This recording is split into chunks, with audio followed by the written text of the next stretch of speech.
रब्बा मेरे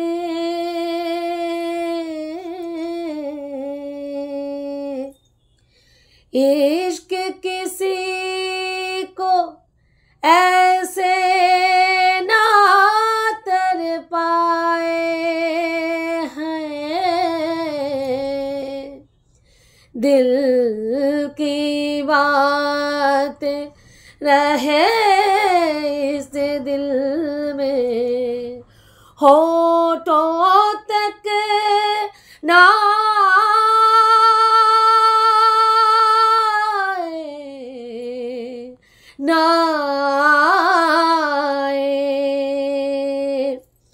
तुझे याद न मेरी आई किसी से अब क्या कहना, तुझे याद न मेरी आई किसी से अब क्या कहना, दिल रोया के अख भर आई, दिल रोया के अख भर आई किसी से अब क्या कहना, कहिया ना ना ना ना ना किसी से अब क्या कहना।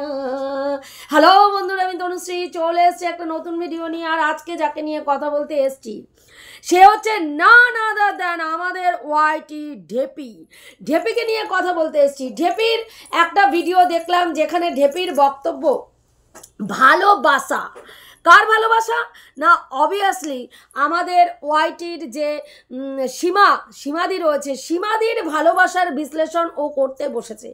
সীমাদি হচ্ছে এমন একজন মানুষ যে কাউকে ভালোবাসতেই পারে না, তার ভালোবাসা হচ্ছে কিছুটা মুরগি পোষার মতন, এবং সে কি করে যতক্ষণ তার কাছের দৃষ্টি এতটাই দুর্বল যে কাছে যখন কোনো মানুষ থাকে তখন সে তাকে চিনতে পারে না, দূরে যখন চলে যায় তখন সে তাকে চিনতে পারে। কেন এই কথাটা বলছে? ওর বক্তব্য যে এই যে এতগুলো ক্রিয়েটার মানে সীমাদির সঙ্গে ওতপ্রোতভাবে জড়িত ছিল, ধরো যেমন হচ্ছে আমাদের সুদেবী, তারপরে আমাদের এই ঢেপি সুন্দরী, তারপরে হচ্ছে ওইদিকে হচ্ছে তোমার আমাদের ওয়াইটির দাদাভাই, হ্যাঁ, তারপর আরও অনেক, মানে এই যে আমাদের ননখোকা, হ্যাঁ ননখোকা, আমাদের ম্যাডাম, এতগুলো মানুষ ওর সঙ্গে যখন জড়িত ছিল, মানে যখন সীমাদি এদের কাছে ছিল, একটা মানুষকেও সীমাদি কি করেছে মানে চিনতে পারেনি, যখন দূরে চলে গেছে তখন চিনতে পেরেছে। তোর জ্ঞাতার্থে একটা কথা বলি, তুই যে এই যে আং বাং চাং বলতে বসেছিস এবং ভাটের গল্প দিতে বসেছিস, হ্যাঁ, সেটা যে কত বড় ভাটের গল্প সেটা আমি তোকে বুঝিয়ে বলছি। দেখ, একটা মানুষকে যখন আমরা চেনা শুরু করি তখন তাকে কাছে, প্রথমে একটু কাছে, তারপরে আরেকটু কাছে, তারপরে একেবারে ঘনিষ্ঠভাবে তার সঙ্গে মেলামেশা করি, ওতপ্রোতভাবে তার ফ্যামিলি মেম্বার হয়ে যাই, তবেই গিয়ে সেই মানুষটাকে আমরা পুঙ্খানুপুঙ্খভাবে চিনতে পারি। যখন তার সঙ্গে একই মানে জায়গায় অবস্থান করি এবং দীর্ঘদিন তার সঙ্গে দিনের পর দিন তার সঙ্গে যোগাযোগ করি এবং মেলামেশা থাকে, তখন কিন্তু আমরা গিয়ে রিয়ালাইজ করতে পারি যে এই মানুষটা কেমন। দূর থেকে কোনো দিনই কোনো মানুষকে চেনা যায় না। সীমাদি কিন্তু প্রত্যেকটা মানুষকে, যাদের সঙ্গে আজকে দূরত্ব ক্রিয়েট হয়েছে সীমাদির, প্রত্যেকটা মানুষকে ভীষণ কাছ থেকে পুঙ্খানুপুঙ্খভাবে অনুধাবন করেছে, পুঙ্খানুপুঙ্খভাবে তাদেরকে দেখেছে, রিয়ালাইজ করেছে কোন কোন জায়গায় মানুষটা ঠিক, কোন কোন জায়গায় মানুষটা ভুল, আদৌ মানুষটা ঠিক না মানুষটা ভুল, মানুষটা মুখোশ পড়ে আছে না কি মানুষটার এটাই অরিজিনাল রূপ, এটা কিন্তু সীমাদি কাছ থেকেই দেখেছে। কাজেই এখানে বলা যায় যে সীমাদির কাছের দৃষ্টি ক্ষীণ নয়, কাছের দৃষ্টি প্রখর থেকে প্রখর, তীক্ষ্ণ থেকে তীক্ষ্ণতর। সেই কারণের জন্যই সীমাদি যখন যেই মানুষের সান্নিধ্যে এসছে তাকে পুঙ্খানুপুঙ্খ বিশ্লেষণ করেই তাদের কাছ থেকে ডিটাচ হয়েছে এবং দূরে সরে গেছে। প্রথমেই তুই দেখ, এই যে ওয়াইটির যিনি তোর বক্তব্য অনুযায়ী ননখোকার লিগাল অ্যাডভাইজার, তাকে কে এনেছিল ওয়াইটিতে? সীমাদি। তার পরিচয় কে ঘটিয়েছিল? সীমাদি। কারণ সীমাদি চেয়েছিল ওয়াইটিতে যে নোংরা হচ্ছে, পার্সোনাল অ্যাটাক, রিভেঞ্জফুল মেন্টালিটি, একজন আরেকজনের মাংস ছিঁড়ে খাওয়া, তাকে ক্ষতিগ্রস্ত করা, এই যে প্রবণতাটা চলছে, এটাকে ভাঙতে গেলে স্ট্রং পার্সোনালিটি এবং খুব পাওয়ারফুল একজন মানুষের দরকার এই ওয়াইটিতে, যিনি এই ওয়াইটির নোংরামিটা বন্ধ করতে পারবেন। এবং সেই জায়গায় দাঁড়িয়ে সীমাদির মনে হয়েছিল এই মানুষটা অত্যন্ত পাওয়ারফুল এবং ইনি সঠিকভাবে কাজ করতে পারবে, সেই জন্য ফেসবুক থেকে এনাকে তুলে নিয়ে এসে সীমাদি ওয়াইটিতে তার পরিচয় ঘটিয়েছিল। এবং আমরা দেখেছি প্রথম জয়েন লাইভ সীমাদির চ্যানেল থেকে হয়েছিল এবং দিনের পর দিন যেই লাইভগুলো হয়েছিল সেই লাইভগুলো এরা এদের চ্যানেলে পুরো দমে প্রমোট করে একেবারে এই মানুষটার ভাবমূর্তি ওয়াইটিতে স্ট্যাম্প লাগিয়ে দিয়েছিল প্রত্যেকটা মানুষের মনে যে ইনি অত্যন্ত পাওয়ারফুল একজন মানুষ। এবার কিন্তু ওয়াইটিতে কথা বলতে গেলে, মুখ খুলতে গেলে, পার্সোনাল অ্যাটাক করতে গেলে একটু ভাই সমঝে, একটু ভাই বুঝে, না হলে কিন্তু তোমার পেছনে হুড়কো ঢুকতে পারে। এবং যথারীতি সেই হুড়কো ঢোকার ভয়ে অনেক ক্রিয়েটার কিন্তু সেই সময় বিশেষ করে এই যে আমাদের সুদেবী, আমাদের ওয়াইটির দাদাভাই, যারা এক সময় একেবারে চরম লেভেলের গালিগালাজ দিত, কিন্তু এইটা সীমাদি এনেছিল যে প্রত্যেককে আলাদাভাবে, কাউকে না, প্রত্যেককে সমান নজরে দেখবে, প্রত্যেকের দিকে দৃষ্টিভঙ্গি একই থাকবে, প্রত্যেকের ক্ষেত্রে একই স্টেপ নেবে, প্রত্যেককে একইভাবে শাসন করবে এবং যার যখন ভুল হবে তাকে সেটা বলবে। কিন্তু তিনি সেটা করেননি। তিনি দিনের পর দিন পক্ষপাতিত্ব করে গেছেন।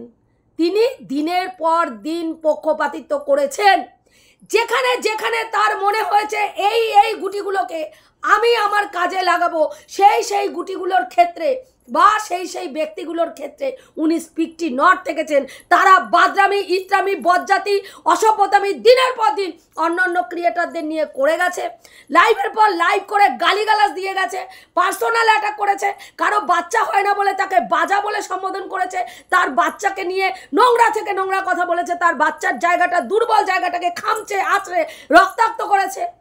কিন্তু সেই জায়গায় কোনো রকম স্টেপ, কোনো রকম কিছু আমরা দেখিনি। বহুবার চিৎকার করে গেছি, ভাই এটা কি হচ্ছে, একতরফা বিচার হচ্ছে, একতরফা সব হচ্ছে, একতরফার মানুষ নোংরামি করে যাচ্ছে। যাদেরকে দুর্গা বাহিনী বলে পরিচয় দেওয়া হচ্ছে তারা দিনের পর দিন ওয়াইটিতে ত্রাস ছড়িয়ে নোংরামির পর নোংরামি করে যাচ্ছে। তিনি কিন্তু কিচ্ছু বলছেন না, অপোজিটে বলছেন। যখন লাইভে বলা হচ্ছে তারা এইভাবে গালিগালাজ করছে কেন, বলছে গালিগালাজ কে না দেয়, গালিগালাজ তো সবাই দেয়। রোদ্দুর রায় গালাগালি দিচ্ছে, তাকে আপনারা বন্ধ করতে পেরেছেন। গালাগালি সোশ্যাল মিডিয়ায় অনেকেই দেয়, সেখানে আমার কিছু বলার নেই।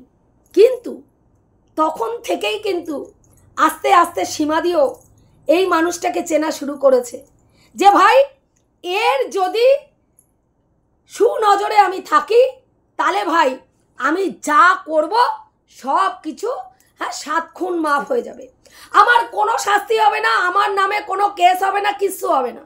আমি চাইলে লোককে গালাগালি দিতে পারবো, পার্সোনাল অ্যাটাক করতে পারবো, কারো ঘরের ভেতরে ঢুকে তার জামা কাপড় টেনে ছিঁড়ে নিয়ে আসতে পারবো, কোনো টেনশন নেই, নো চাপ, অনলি টাপা টাপ। বুঝতে পেরেছিস?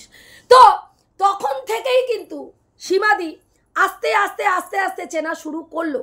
একটা মানুষকে নিয়ে আসার পরপরই তাকে চেনা সম্ভব নয়, তার প্রত্যেকটা কাজের সঙ্গে পুঙ্খানুপুঙ্খ আমি অবগত হব, তবেই গিয়ে আমি চিনতে পারবো সেই মানুষটা কেমন, তবেই গিয়ে আমি জানতে পারবো সেই মানুষটা কেমন। একটা কথা আছে জানিস তো, যে যার সঙ্গে সংসার করে সে জানে তার কি জ্বালা, তার বাইরে অন্য লোক বাইরে থেকে বুঝবে না তার সংসার জীবনটা কতটা ভয়ঙ্কর, কতটা খতরনাক পরিস্থিতিতে সে সংসার করছে। ঠিক এক্ষেত্রেও তাই, সীমাদির একদিনেই বোঝা উচিত বুঝে যাওয়া সম্ভবপর ছিল না। তার পাওয়ার আছে, অবশ্যই পাওয়ার আছে এবং তিনি সেই পাওয়ারটা দেখিয়েছেন, কিন্তু কিছু ক্ষেত্রে সেই পাওয়ারটা তিনি অপব্যবহার করেছেন। আজকে একটা সময় যখন অন্য ক্রিয়েটারদেরকে কেসের পর কেস দেওয়া হয়েছে, তোর মতন ভণ্ড, কিন্তু মজা নিয়েছিস। আমরা আমার মতন চুনোপুটি বারবার লাইভে উঠে রিকোয়েস্ট করেছি ওয়াইটির দাদাভাইকে ছেড়ে দিন। ওর নাম কি বলে, শুয়ের পেছনে এত কেস দেওয়াটাকে মানে একেবারে অন্যায় মনে করেছি, কারণ একই অপরাধে আরও অন্যান্য ক্রিয়েটাররা বুক ফুলিয়ে যাচ্ছে। তাদের নামে কোনো কেস হয়নি, শুয়ের নামে কেস হয়েছে, ওয়াইটির দাদার নামে কেস হয়েছে, একজনের নামে 8টা কেস হয়েছে, একজনের নামে 5টা কেস হয়েছে। মজা নিয়েছিস ভাই, দারুণ মজা নিয়েছিস। তোর প্রতিবাদের ভাষা সেদিন ফুস হয়ে তলায় ঢুকে গেছিল। কেন প্রতিবাদ করিসনি যে আপনার নিরপেক্ষ বিশ্লেষণ কোথায়, আপনার নিরপেক্ষতা কোথায়? আপনি একজন হিউম্যান রাইটসের লোক হয়ে কি করে পক্ষপাতিত্ব করছেন, কি করে একতরফা বিচার করছেন, কি করে আপনার দলের লোকরা দিনের পর দিন গালাগালি দিচ্ছে, কি করে দুর্গা বাহিনী এত নোংরামি করছে? প্রশ্ন তুলেছিস, একটা ভিডিও করিসনি ভাই। কেন করিসনি? কারণ তোর এই মানুষটাকে দরকার ছিল, এই মানুষটার পাওয়ারটা দরকার ছিল। সীমাদিও সেম টু সেম ভাবে যতদিন মনে করেছে যে এই মানুষটার পাওয়ার আছে এবং এই মানুষের সঙ্গে থাকলে আমার ওয়াইটিতে চুল भी कोई बाका नहीं करने वाला कर सकता है, बाल भी कोई बाका नहीं कर सकता है ভেবেই কিন্তু সীমাদি চুপ ছিল। এবং দুজনকে বলতে পারিস ব্যবহার করেছে। উনি সীমাদির ফেস ভ্যালুকে ব্যবহার করেছে, ওয়াইটির ফেস ভ্যালুকে, আর সীমাদি ওনার পাওয়ারটার ছত্রছায়ায় থেকে নিজের জায়গাটা একেবারে সুন্দরভাবে গুছিয়ে নিয়েছিল। কিন্তু আস্তে আস্তে যখন সীমাদি দেখলো যে এই মানুষটা তারই পরিচয় করিয়ে দেওয়া লোকগুলোর সঙ্গে একটা আলাদা গ্রুপ করে সীমাদিকেই এখান থেকে তুলে চায় পড়া মাছির মতন তুলে এইরকম করে ফেলে দিতে চাইছে, তখনই কিন্তু সীমাদির খুললো। বুঝতে পেরেছিস তো? ওই যে কাছের থেকে কাছে, আরো কাছে, হ্যাঁ আরো কাছাকাছি যখন আসলো, তখন কিন্তু একটু করে পেঁয়াজের খোলের মতন পরতগুলো যখন খোলা শুরু করলো, সীমাদিরও মাথার বাতি, দিমাগ কি বাতি জ্বলে উঠলো। এবং একটার পর একটা যখন সুতোগুলো দিয়ে বোনা শুরু হলো না, তখন সীমাদি বুঝতে পারলো ভাই ভুলটা আমি কোথায় করেছি। কিন্তু ততক্ষণে অনেকটা দেরি হয়ে গেছে। সীমাদি তার ভাইকে ভালো অবশ্যই বাসত, এবং বাসত বলেই ভাইয়ের যাতে ভালো হয় সেই জন্যই এনাকে কিন্তু নিচে উপযাজক হয়ে এই কেসটার মধ্যে ইনভলভ করেছিল। উনি বহুবার বলেছেন এই কেস আমি নিতে চাইনি, কিন্তু সীমাদি প্রেশার ক্রিয়েট করেছিল এই কেসটা তোমাকে নিতেই হবে দিদিভাই, এই কেসটা তোমাকে নিতেই হবে, আমার ভাই বিপদে পড়েছে, তাকে উদ্ধার করতেই হবে। কিন্তু যখন সীমাদি দেখলো যেই ভাইকে সীমাদি ভাই বলে হেদিয়ে মরছে, যেই ভাইয়ের বিরুদ্ধে একটা মুখ ফুটে সীমাদি ক্যামেরা খুলে তার পরিবার সম্বন্ধে একটা নেগেটিভ কথা বলতে পারছে না, সেই ভাই দিনের পর দিন প্রয়োজনের খাতিরে নিজের সাথে সীমাদির পেছনেই 4টে ক্যাত লাথি মেরে ওই বাড়ির থেকে বের করে দিল। এবং সীমাদি যাতে ওই বাড়িতে না যেতে পারে তার একটা সুন্দর পরিকল্পনা করে পুরো মিথ্যামিথ্যি, আমার দিদিকে নিয়ে তুমি একদম রুমালি বলে কোনো ভিডিও করবে না, আমার দিদিকে নিয়ে তুমি কোনো কথা বলবে না, তুমি আমার বাড়ি মানে এই দিকে আসো, আমি কিন্তু ঠিক পছন্দ করছি না বা চাইছি না, এরকম একটা কথা বললো। সীমাদি স্পিকটি নট, সীমাদি শুধু চোখ থেকে জল পড়ল। কি করে সম্ভব? যেই ভাইয়ের বিপদে, যেই ভাইয়ের জন্য কোথায় ওর নাম কি বলে কোর্টে যাওয়া, কোথায় তাদের সঙ্গে সর্বত্র আমাকে নিয়ে যাওয়া, সেই ভাই আজকে আমাকে তার বাড়িতে যাতে আমি না যাই সেই জন্য আমাকে বলছে। তুই বলছিস ঝিঙ্কুকে কত বড় তুই মানে দোগলা মেয়ে ছেলে, হিপোক্রেট, মিথ্যেবাদী, ভণ্ড মেয়ে ছেলে একজন। তুই বলছিস যে সীমাদি প্রথম বলেছিল এই লিগাল টিমের অ্যাডভাইজারকে ননখোকার যে ভাই তুমি আমার ভাইয়ের কেসটা নেবে, কিন্তু সেইখানে আমার ভাইয়ের বউ যাতে একদম আমার ভাইয়ের ত্রিসীমানায় বা তার শ্বশুর বাড়িতে প্রবেশ করতে না পারে। আরে ভাই, তুই যদি সৎ মানুষ হস আগে সেটা বল যে সেই জায়গাটাই তো তার ভাইয়ের বউ রাখেনি। রেখেছিল কি? সীমাদি ওই বাড়িতে যখন লিগাল টিমের অ্যাডভাইজারকে প্রবেশ করিয়েছিল তার আগে অলরেডি, ভালো করে কান খুলে শোন, তার আগে অলরেডি তোর ভাইয়ের বউ অন্য একটা পুরুষকে বিয়ে করে ফ্ল্যাটে সংসার জীবন পালন করা শুরু করে দিয়েছিল। কেন বলছি? আমি সেই ক্রিয়েটার যে আমার সাথে একদিন সকালবেলা ছেলেকে পড়তে নিয়ে গেছি বৃহস্পতিবার, আমাকে ধরিত্রীদি হঠাৎ ফোন করে। তার আগে একটা লাইভে প্রথম যখন সীমাদি ডুয়েট লাইভ করেছিল সেইখানে এই লিগাল টিমের অ্যাডভাইজারকে নিয়ে এসেছিল এবং সেখানে গিয়ে আমি রিকোয়েস্ট করেছিলাম, প্রথম ক্রিয়েটার যে রিকোয়েস্ট করেছিলাম ওনাকে, এই সম্পর্কটা ঠিক করে দিন দিদিভাই, এই সম্পর্কটা ঠিক করে দিন। এখানে একটা বাচ্চা রয়েছে, একটা দুধের শিশুর ভবিষ্যৎ রয়েছে, বাচ্চাটা যেন মাতৃহারা পিতৃহারা না হয়। প্রথম বলেছিলাম। তখন কিন্তু উনি এই ননখোকার লিগাল অ্যাডভাইজার ছিল না, তখন কিন্তু তিনি কেসটা নেননি, তখন তিনি রিতম রিনির কেসটা নিয়ে বিজি ছিলেন, রিতম রিনির কেসটা নিয়েই লাইভ করেছিলেন। আমি সেখানে গিয়ে রিকোয়েস্ট করেছিলাম। তার পরবর্তীকালে আমাকে এই ধরিত্রীদি একটা ফোন করে এবং আমি তখন, আমাকে ধরিত্রীদি চীনার নাম্বার দেয় এবং আমি চীনাকে সেই সময় ফোন করি, রিকোয়েস্ট করি তাকে তার শ্বশুর বাড়িতে ফিরে যাওয়ার জন্য। সে আমাকে মিথ্যাচারিতা করে বলে সীমাদি ওর জীবনটাকে মানে এমনভাবে ও ঢুকেছে ওই বাড়িতে এবং সীমাদি ওকে এমনভাবে অপমান করেছে, ওর পক্ষে এখন আর এই সম্পর্কটা ঠিক করার জায়গায় নেই। আগে হলে তাও চিন্তা করে দেখতো, এখন ওর প্রধান চিন্তা ওর বাচ্চাকে নিয়ে ওর কাছে আসবে, তারপরে ও সব কিছু চিন্তা করবে। এবং আমি সেখানে বলেছিলাম, তুই যদি তোর শ্বশুর বাড়ি চলে যাস, সেখানে তোর কাছে বাচ্চা নিয়ে আসার তো ব্যাপারই থাকছে না। তুই ওখানে গিয়ে বাচ্চাকেও পাচ্ছিস, তোর শ্বশুর শাশুড়িকেও পাচ্ছিস, স্বামীকেও পাচ্ছিস, তাহলে সেখানে তোর আলাদা করে বাচ্চাকে পাওয়ার তো ব্যাপারই থাকবে না যদি তুই ওই বাড়িতে চলে যাস। তখনও আমাকে বলেছে, এখন আমি এগুলো নিয়ে চিন্তা করছি না, আগে আমার ছেলেকে আমার কাছে আনার চিন্তা করছি, ওটা আনবো তারপরে অন্য চিন্তা করব। অলরেডি ও তখন কিন্তু ফোকলা চরণের সঙ্গে বিয়ে করে সংসার করছে। তখনও কিন্তু ম্যাডাম ওই বাড়িতে ঢোকেনি, তখনও কিন্তু লিগাল টিমের অ্যাডভাইজার উনি হননি। মানুষকে ভুল বোঝানোর আগে, ভুল খাওয়ানোর আগে, জুতো পেটা যদি খেতে না চাস ঠিকঠাকভাবে কথা বলবি, ঠিক ইনফরমেশন মানুষকে দিবি, ভুল ভাল আং বাং চাং বলবি না। ধরিত্রীদিও কিন্তু তার সাক্ষী রয়েছে। সেই সময় কিন্তু ধরিত্রীদির সঙ্গে আমার কথা হয়েছিল।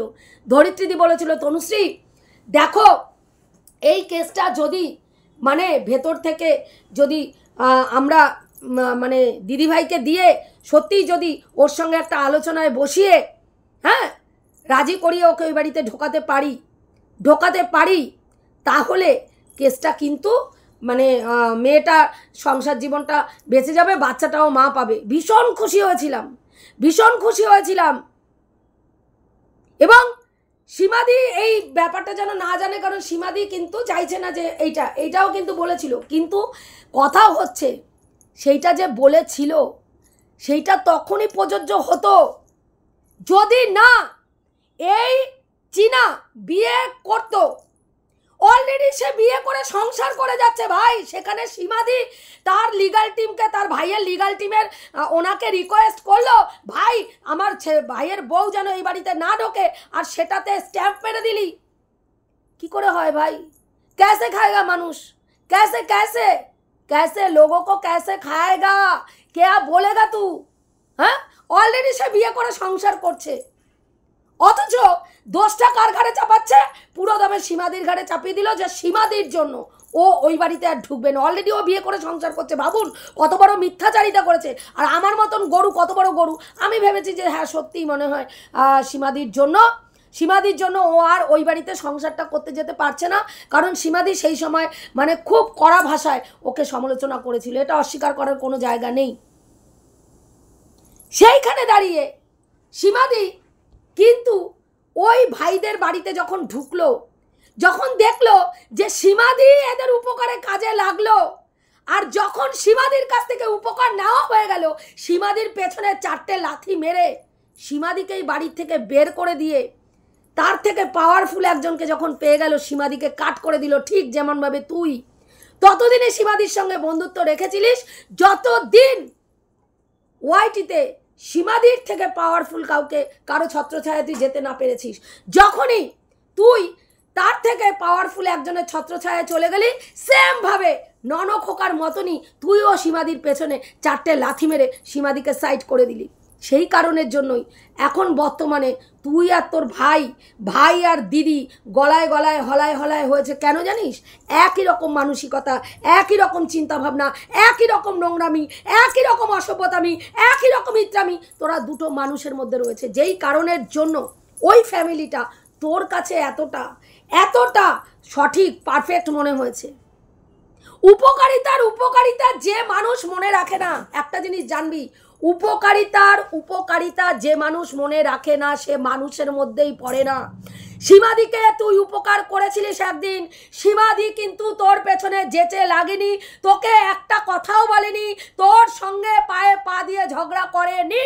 তুই যেচে পড়ে প্রথমে সীমাদিকে পেছনে লাগার জন্য প্রথম টার্গেট করলি ওর নাম কি বলে বিনোদনকে, তারপরে টার্গেট করলি হনুজাকে, তারপরে ওদেরকে ঘুরিয়ে তুই চলে গেলি ডাইরেক্ট সীমাদির পেছনে বাস দিতে।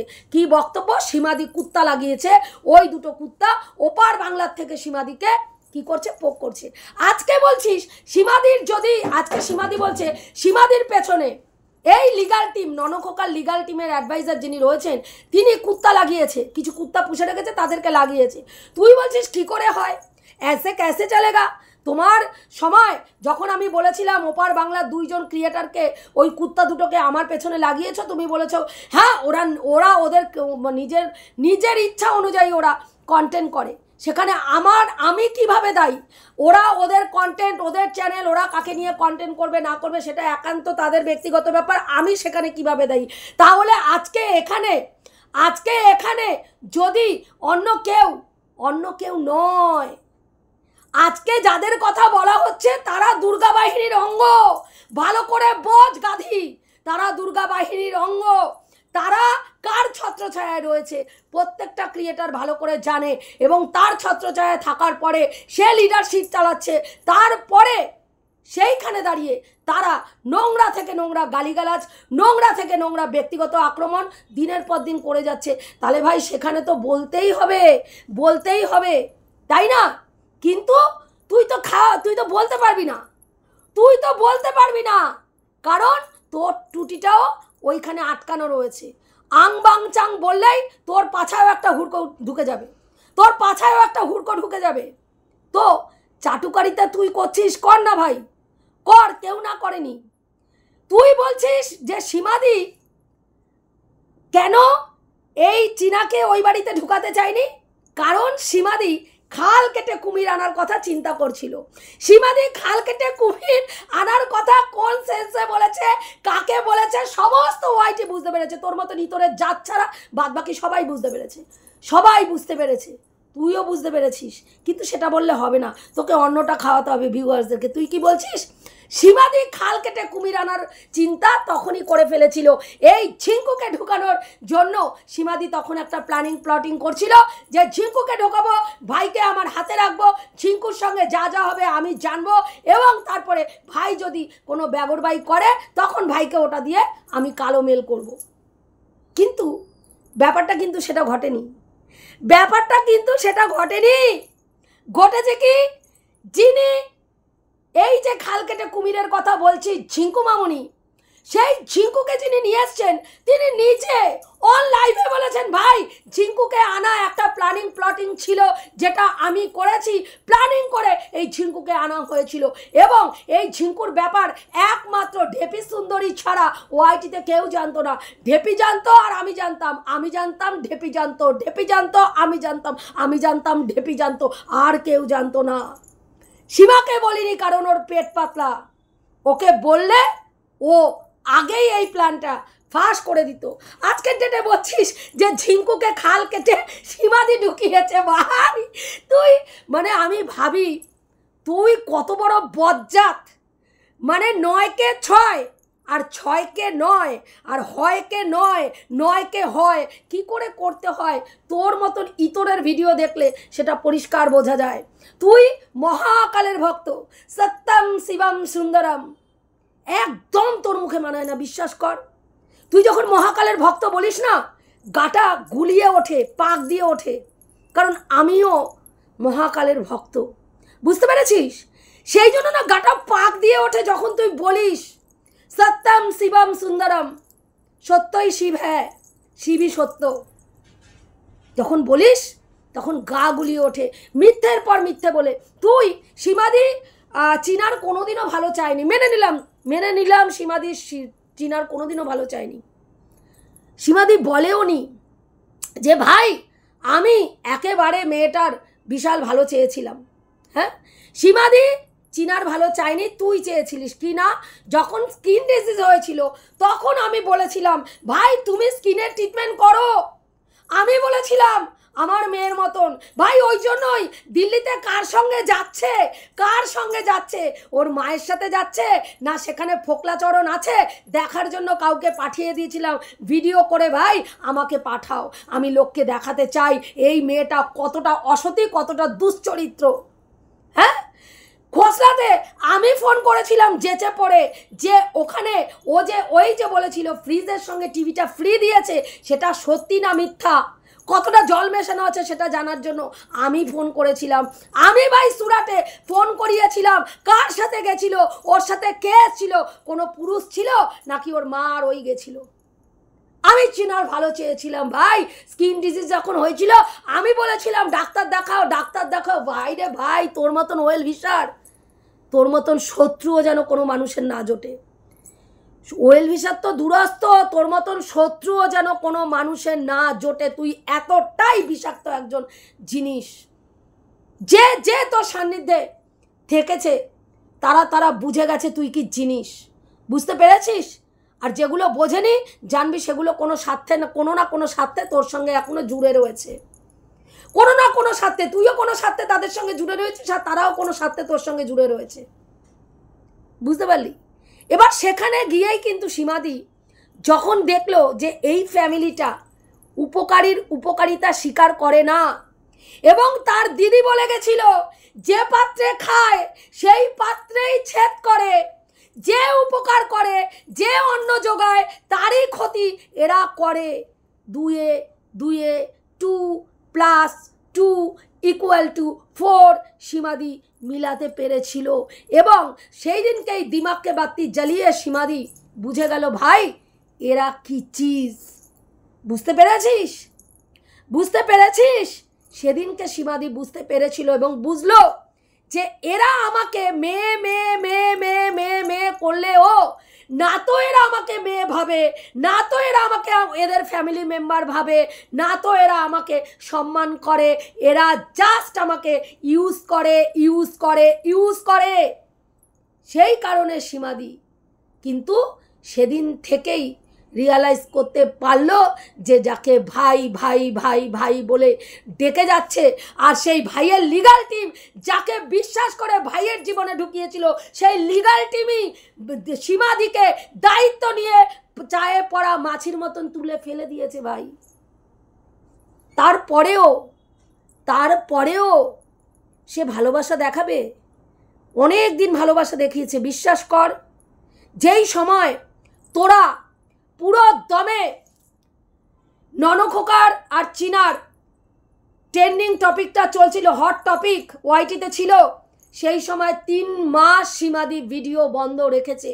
সীমাদিকে স্ট্রিক্টলি বারণ করা ছিল সীমাদি লাইভ ভিডিও কিচ্ছু করবে না, করলে কোনো কথা যাতে না বলে।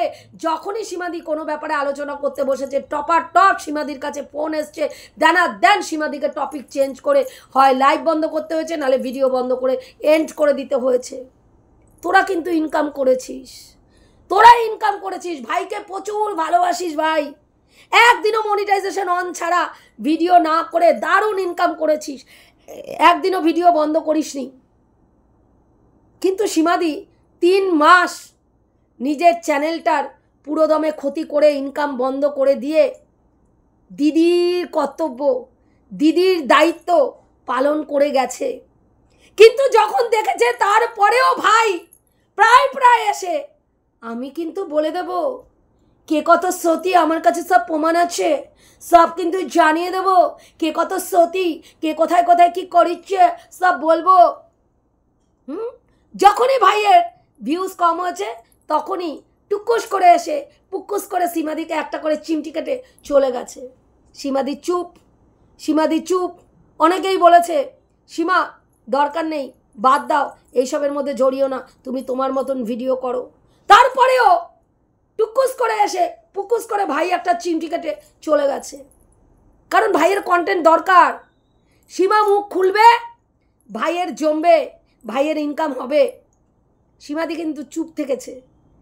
তারপরে সীমাদির যখন এইরকম একটা ক্রিটিক্যাল সিচুয়েশন, সেই সময়ও সীমাদির পেছনে পুরো দমে তোদের মতন জন্তুগুলোকে লাগিয়ে দেওয়া হয়েছে। ভাই কোভিড হয়েছে না হয়নি? কোভিড তো হয়নি, মিথ্যে কথা বলেছে। কি করে পেশেন্ট, একটা কোভিড পেশেন্টকে এত তাড়াতাড়ি ছেড়ে দিল?